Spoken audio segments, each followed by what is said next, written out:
Ngayon, sabi mo 5 years ka lang single.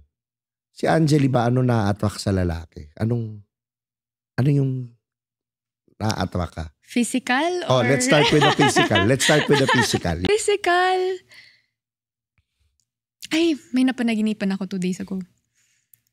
Sabi ko, nung after ko ma-heartbroken dito sa guy na to, talking stage pa lang na heartbroken na. Sabi ko, may kayakap daw ako na matangkad na lalaki na Kalbo? fit at pagkayakap ko.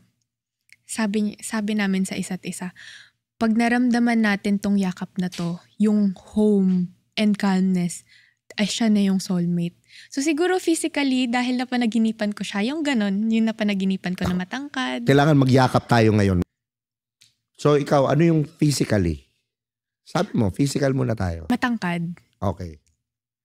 At matangkad ka din eh. inaalagaan yung sarili. Yung, okay lang kahit ab or abs, basta healthy. At merong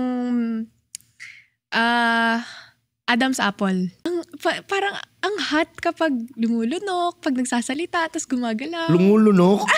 Pero ang tanong ko sa'yo, bango o itsura? Ano mas nagmamatter sa'yo? Bango. Gusto kong sabihin mo sa kanila, nanonood.